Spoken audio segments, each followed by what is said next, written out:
This is an LA Times Studios podcast.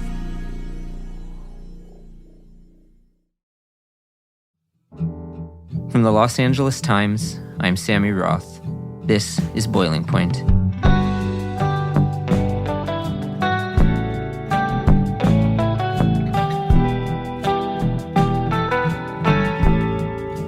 People ask me all the time how I stay hopeful, how I keep reporting on the climate crisis without yielding to crushing despair. The easy answer is that I'm an optimistic person, and I'm lucky to be focused on a subject, clean energy, where positive change is actually happening. Writing about solar power and wind power and electric vehicles gives me hope. Interviewing climate activists gives me hope. Living in California gives me hope. But the more complicated reality is that I do worry. Of course I worry. How could I not? We live in dangerous times. That was true before Donald Trump, and that will be true after Donald Trump. So when I'm not trying to do my part to stave off disaster, I do my best to have fun. After writing about the fires that ravaged Los Angeles in January, I celebrated the Dodgers signing Japanese pitcher Roki Sasaki. When the smoke finally cleared from the fires and the air was safe to breathe, I went to Disneyland. And then, when my batteries felt recharged, I got back to work. This week on the podcast, we have a conversation that I'm hoping will be a pick-me-up for anyone dealing with climate dread or anxiety or just hopelessness. When I'm feeling down, and I'm guessing this is true for many of you, it often stems from the sense that there's nothing I can do. Climate change is happening on this massive global scale, and the reality is that I'm only one person. There's only so much I can ask of myself. But you can definitely ask yourself to be kind. And according to environmental activist John Francis, being kind is the most important thing you can do. If you've never heard of John Francis, you're not alone. Before he and I sat down to have this conversation, I'd only just learned his story.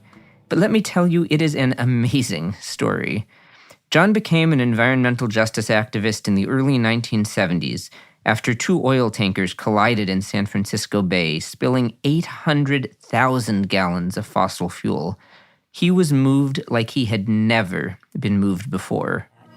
It was the first time that I actually saw an environmental insult of that magnitude. The birds flapping in the water and the fish turning over and dying. And I could smell the oil. John chose an unusual and provocative form of protest. He took a vow of silence that ultimately lasted 17 years.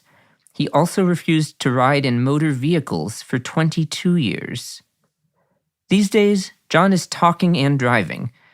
But the 79-year-old activist has walked and bicycled across North and South America, earning him the well-deserved nickname Planetwalker. That's also the title of a new documentary released by the LA Times and Bloomberg Green Docs.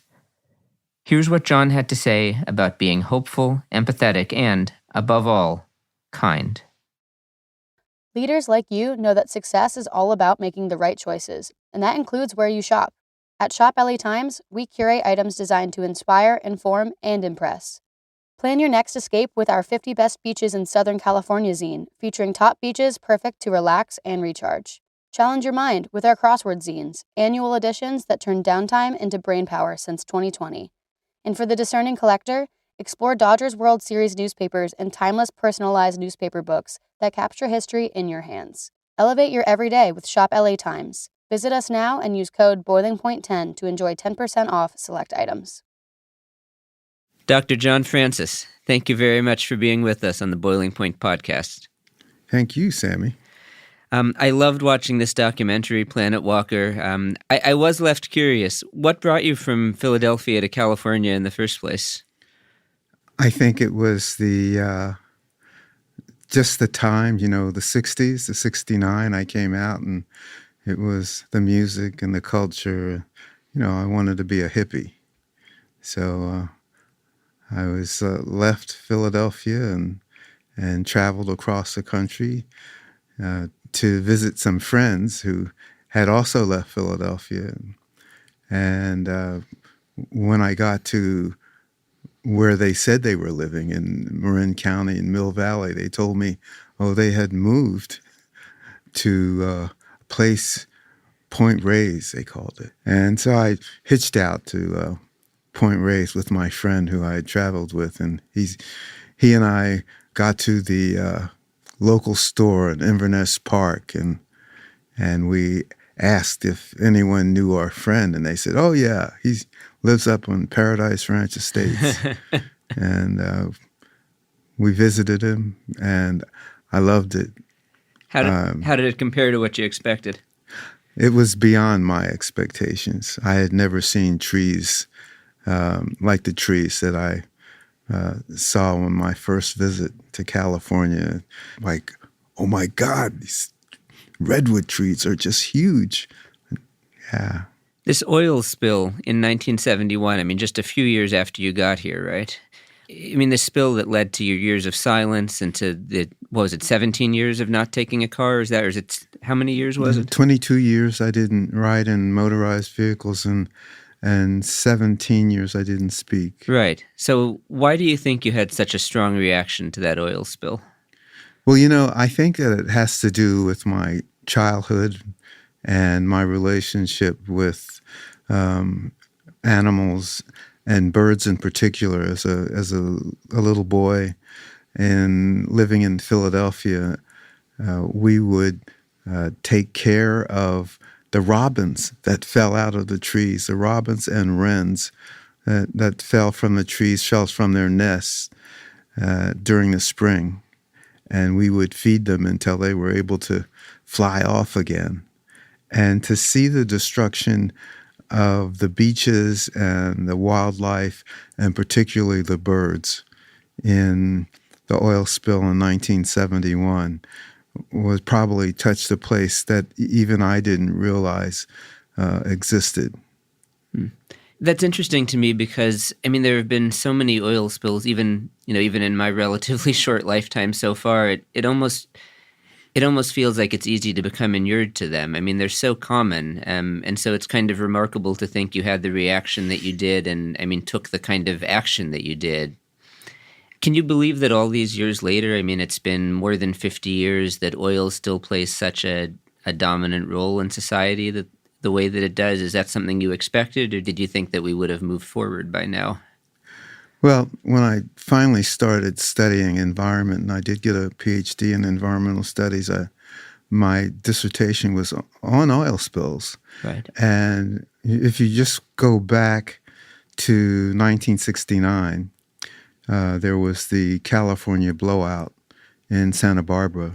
That spill, people saw, and people with influence saw that, and with lots of coverage because it was so close and so spectacular.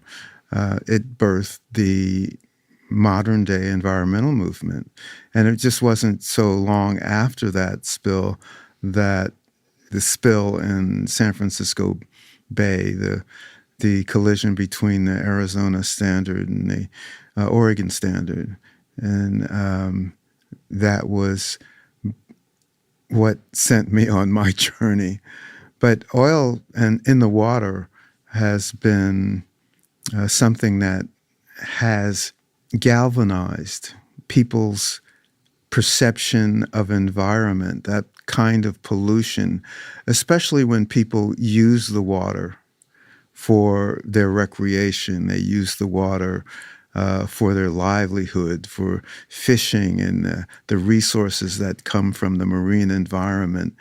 To see something like that happen and affecting you, I mean, people from someplace else coming to California to go to the beach, and then they say, oh, we can't go to the beach because of an oil spill. And it drives that home, how involved we are with the marine environment, even if we don't live on the seashore, or we don't live at the beach. So if it's so powerful, and if it moves someone like you to take the kind of incredible action that you did, and if it really gets to people's imagination in that way, I mean, this this stuff happened more than 50 years ago. It's still happening. Why do you think it's so hard to move forward? I mean, I drove here today in a car that runs on gas. Why do you think it's so hard to move on? Well, I can't say that we're not moving forward. One of probably the most amazing things for me is that I was able to walk across the United States and study and get a PhD in environmental studies. That at the time of the Exxon Valdez spill, I was probably the only one in the United States studying oil spills at a PhD level. And that's when the Coast Guard approached me to ask me if I would help them write the oil pollution regulations. Right, that's one of the most interesting parts of the documentary, by the way, that while you were still not speaking, that after that infamous oil spill in Alaska, Exxon Valdez, they actually asked you, hey, come help us write these regulations, and you walked across the country to D.C., right, to help them do that. Yeah, well, I guess the funny part about that is, they called the University of Wisconsin and said, well, we see that there's this gentleman who is studying oil spills, is John Francis. Can we talk to him? And they said, oh, well, no, John doesn't speak. He's taken a vow of silence. And they said, oh, that's pretty amazing. But we just really want him to come to Washington and help us write these regulations because we see that he's being published and we're using the data from some of his publications. And I said, well, John doesn't ride in cars. He only walks. And there was this kind of a silence on the phone, and is there somebody normal at your university that we can talk to? And the answer was no, I'm sure. No. Well, the funny, amazing thing was that they talked to my major professor. His name was John Steinhardt. And John Steinhardt was living in Santa Barbara when the Santa Barbara spill happened, when that spill happened in 1969. And he wrote a book called Blowout, he and his wife, which I had no idea. And I was surprised to find when I got to the University of Wisconsin, there was someone there who really understood oil spills and understood why they affected me in that way. And so he became my major professor. And so he explained to them, what it was that they wanted to know. And it was a few months later after I had passed all my exams and everything, and had walked to the East Coast, that they reached out again to ask me if I would come down to Washington. And I was in Vermont at the time. And I did speak because I had started speaking after 17 years. And so I could answer the telephone. I could talk to them on the phone. And they asked me if I would come to Washington. And I said, I'd love to do that. And they said, we're sending you a plane ticket. I said, oh, I don't use a plane. And they said, you don't walk, you walk, Dr. Francis, right? You don't use cars. And I said, that's true. And I said, well, how can you get here? And I said I could ride my bicycle. Mm-hmm. And they said, how long will that take? And I said, about 2 months. They said, we'll be waiting. Mm-hmm. So I got to work for the Coast Guard writing regulations, with other people who were attorneys and engineers, but I was the environmental analyst and project manager for those regulations. And some of the regulations, I think, have led to less oil in the marine environment. For example, we passed the double tank, double hull regulation, where for low speed impacts, you have a double hull. So the first hull is breached, but the second hull is not. And we also passed things like the overflow fill. When you're loading the oil into a tanker, before people they looked at the into the hole to see if there was any oil coming. Oh, and then it would come out and it would splash on the deck and it would run off into the marine environment beside the ship. And so, well, we just said, well, look, you have to have a device that sounds an alarm as the oil is coming up to the top. So it's an oil flow detector, a device that notifies us before the oil reaches the deck level. Another regulation, which is very simple, and I guess you might call this low-hanging fruit, is to have scuppers, which are they're the holes on the side of the railings that allow the water to run into the water. Well, when you're loading, those should be closed, and that keeps everything on the deck if there is an accident. And with that, and that there has to be 2 people on the bridge at all times for tankers. I think a lot has been done to decrease the amount of oil flowing from accidents into the marine environment. But of course, it's still going to happen. So even though we still use a lot of oil today, you see reasons for hope. You think we've made progress? Well, at some point, I think we're going to cut our oil use. I hope so. Yeah, I believe that. I mean, I believe there's other alternatives that are now becoming more viable, like solar and hydrogen and maybe even nuclear.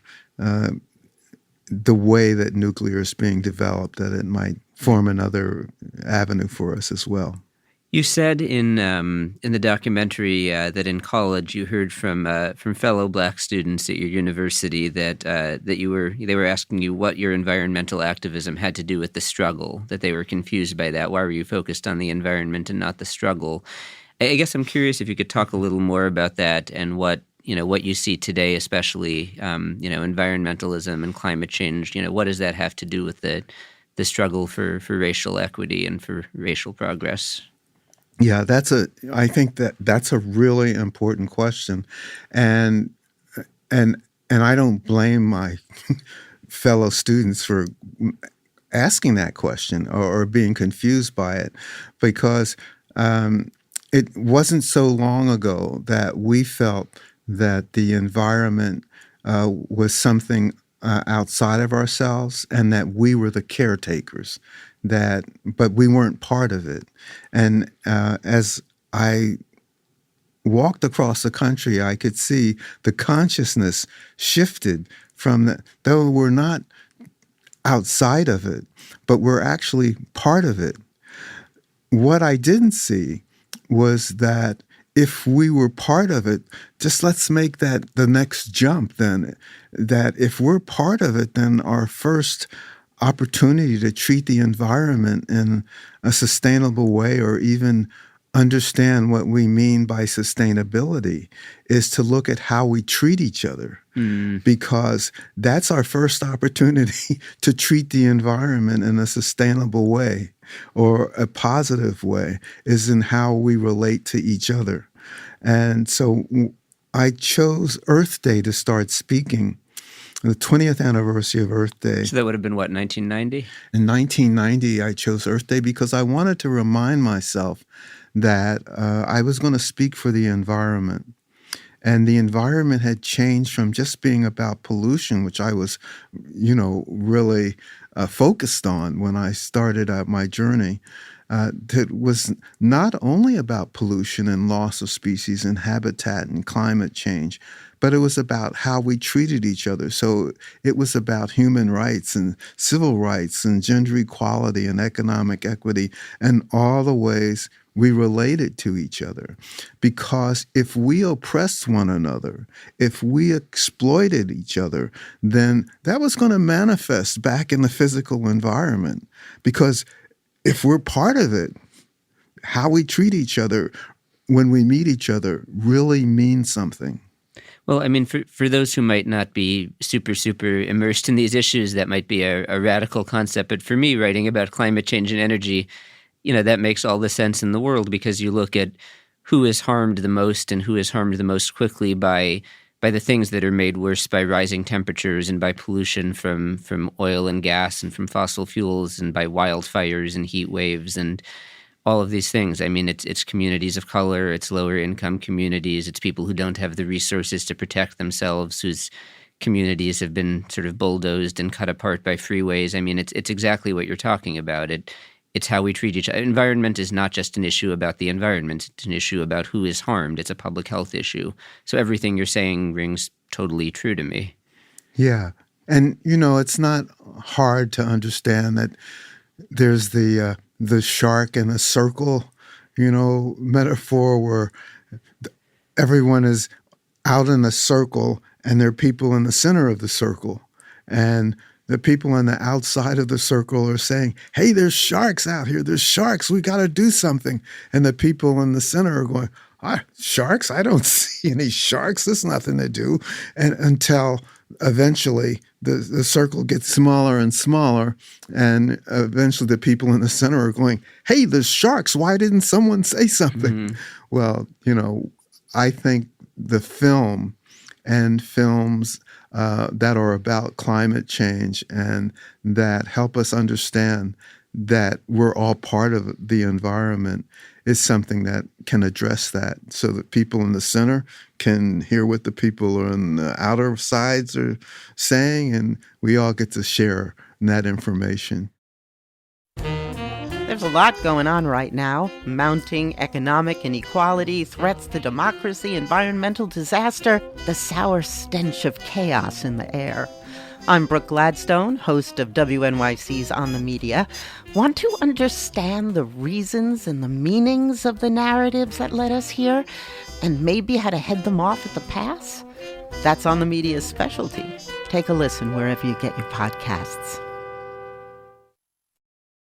Well, I loved what you said in the film. I mean, I think I wrote this down here just because it resonated with me. You said kindness is the special sauce, and I think you said it in a way that you knew that it sounds a little bit trite and that people might want to roll their eyes at it, but so many of the problems we face, if we were just all willing to be a little more empathetic and kind to each other, that we could solve a lot of environmental problems, and that rings true to me.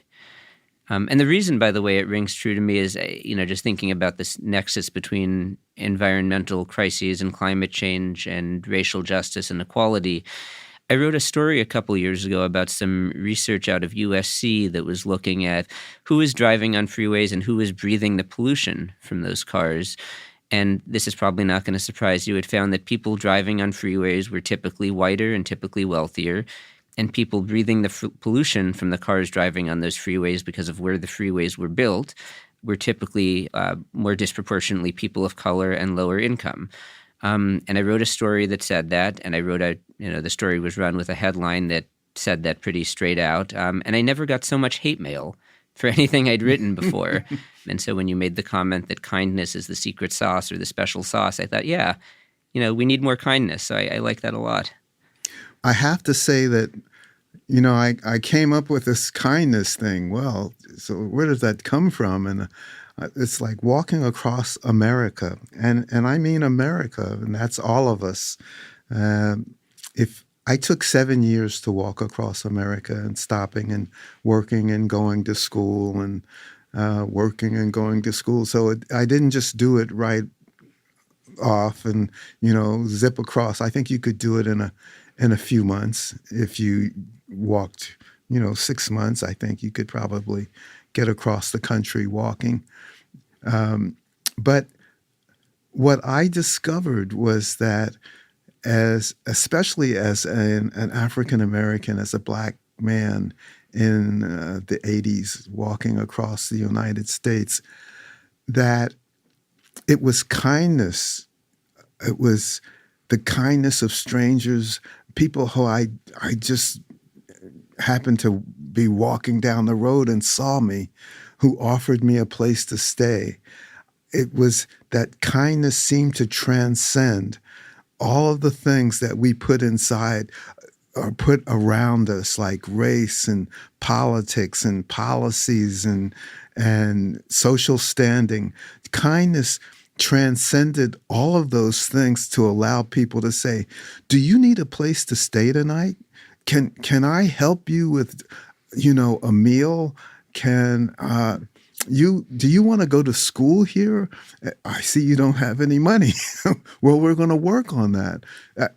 Kindness is something that I believe is more powerful than we might think, and it may be, it's a practice that I think that if we all seem to practice, if we all practice it more, it would just invade and it become part of our culture. It already is part of our culture.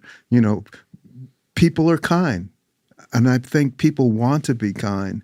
And the way that I walked across the country, the reason I'm here now, and I can smile and I play the banjo and I'm very happy. You're holding your banjo, by the way. I am holding that banjo.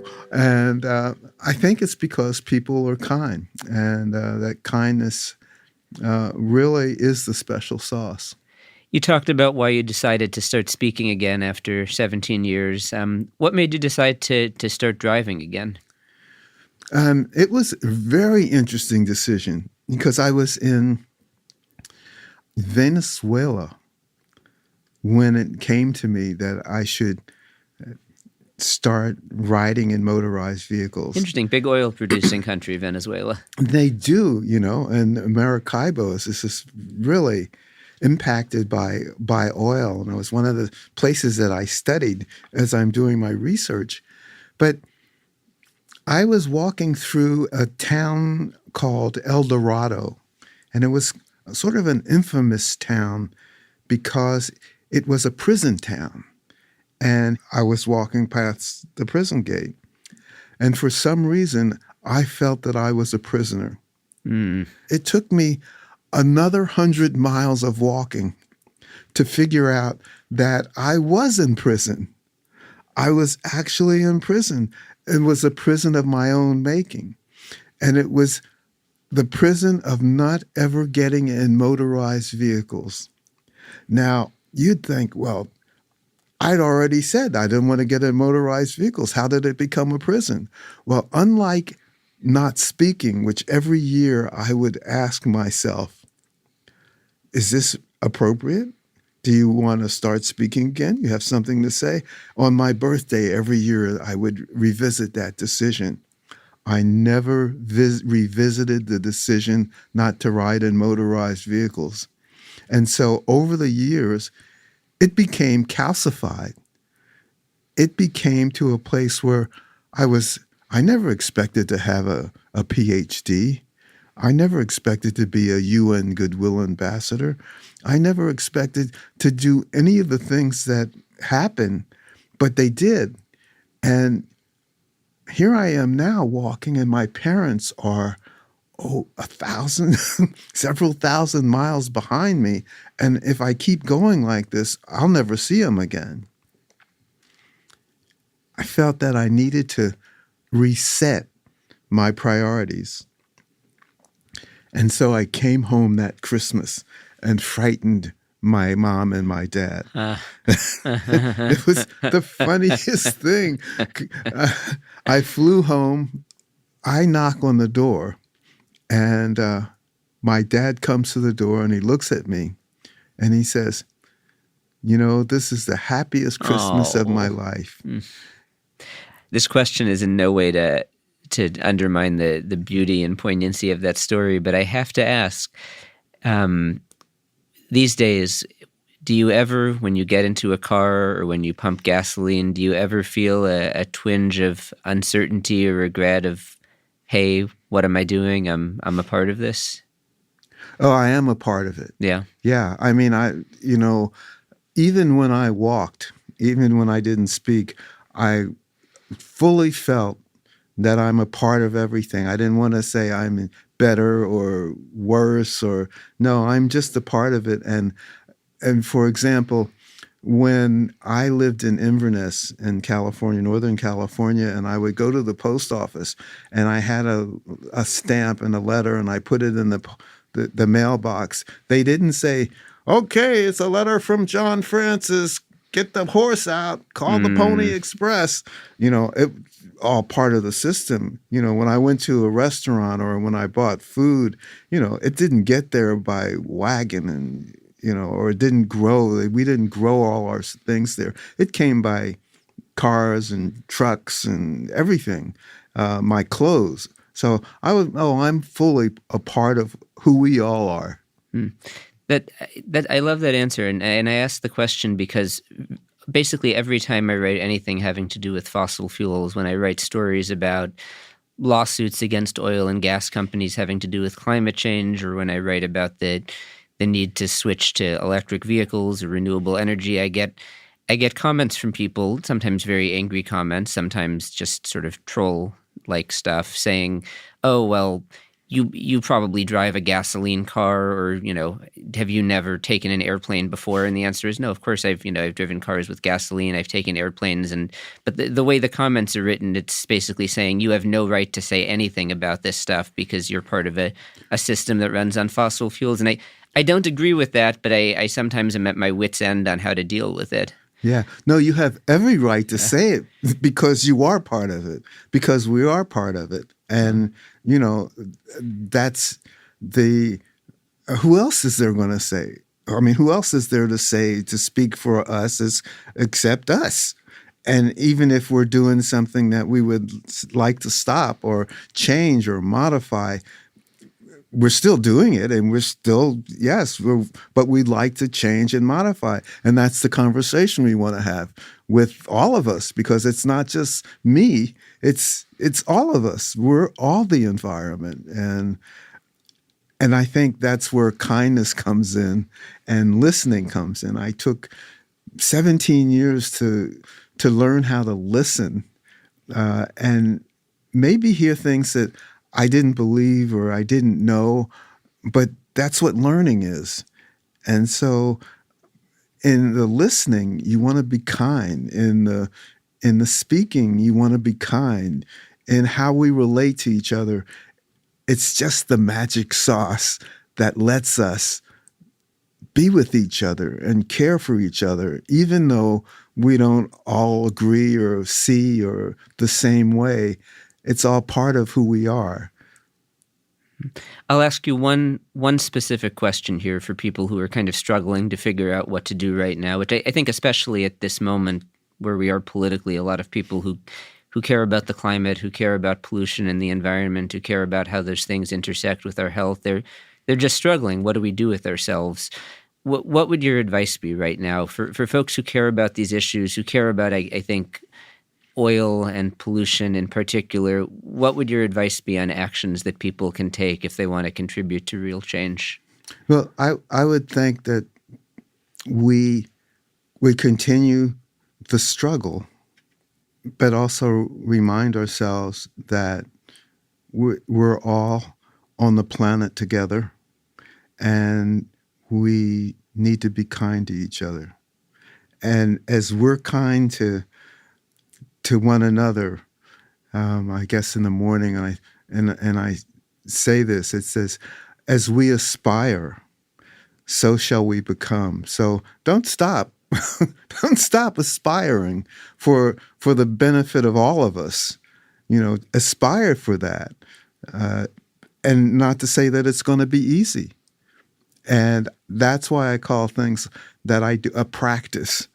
Because let's practice this, because it's not, we're not going to be good at it right away, but let's practice and let's keep practicing. And so what is your practice? Is kindness your practice? Just keep it up, and our children, keep it up, and it'll make a difference. Besides playing the banjo, which I am going to ask you to do in a moment, what do you spend most of your time doing these days? What are you working on? I write, and I am also on a journey, another walking journey in Africa. So my wife allowed me to go to Africa now and start walking. I've walked across the United States, the length of South America, and I was on my way to Africa to walk the length of Africa when my wife says, "We've been dating for 10 years, John. And maybe it's time we get married and raise our family. Well, my youngest son is 17 and he's turning 18 and he's about ready to graduate from high school and go on to college. So she said to me that I should do whatever it is that I had in my mind to do, and that's to walk from Cape Town, South Africa, to Cairo, Egypt. Wow. Any particular cause you're trying to raise awareness of or draw attention to?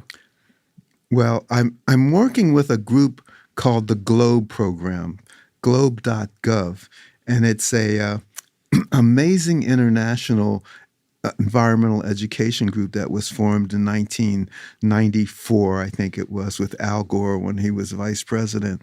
And it takes a little piece of land, about 30 meter square meter piece of land nearer at a school.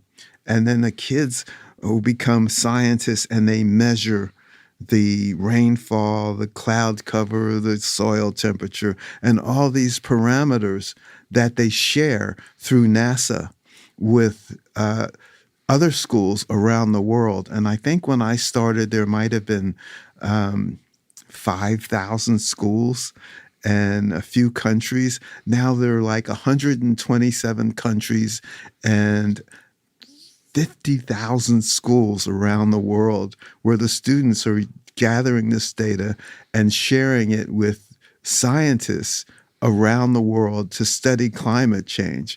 And my journey from South Africa and the south of Africa to the north is collecting that kinds of data. I have a phone app, but also asking the children to add another layer about kindness in their community, what it looks like, and what it looks like in their lives.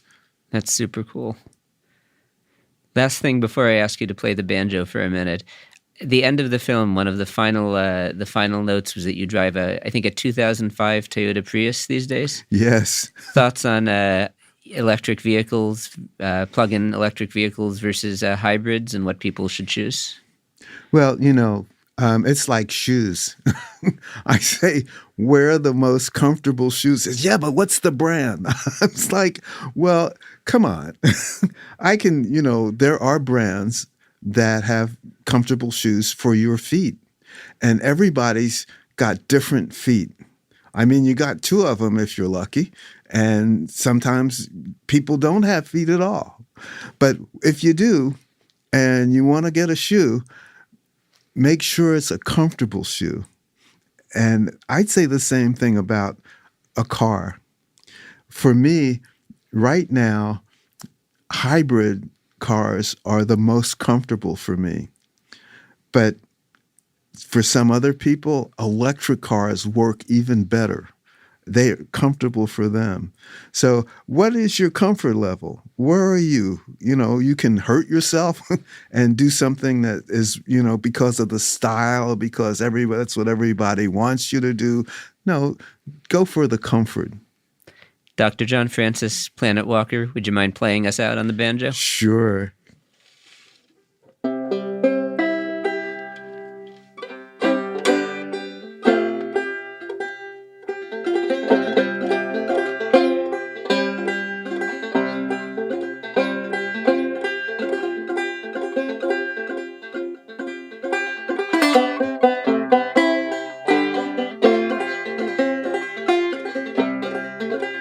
To watch the documentary Planetwalker, go to latimes.com/shortdocs. That's latimes.com/shortdocs. Thank you for listening to Boiling Point.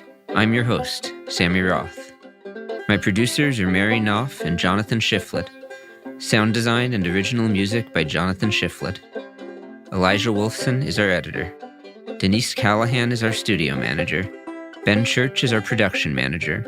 Nick Norton is our engineer. Special thanks to LA Times studio president Anna Magzanyan, president and chief operating officer of the Los Angeles Times Chris Argentieri, and executive editor of the Los Angeles Times, Terry Tang. Boiling Point is executive produced by Darius Derrickson and created by me, Sammy Roth.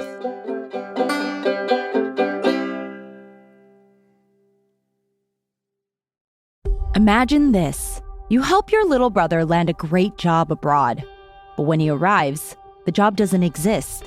Instead, he's trapped in a heavily guarded compound, forced to sit at a computer and scam innocent victims, all while armed guards stand by with shoot-to-kill orders. Scam Factory, the explosive new true crime podcast from Wondery, exposes a multi-billion-dollar criminal empire operating in plain sight. Told through one family's harrowing account of sleepless nights, desperate phone calls, and dangerous rescue attempts, Scam Factory reveals a brutal truth. The only way out is to scam their way out.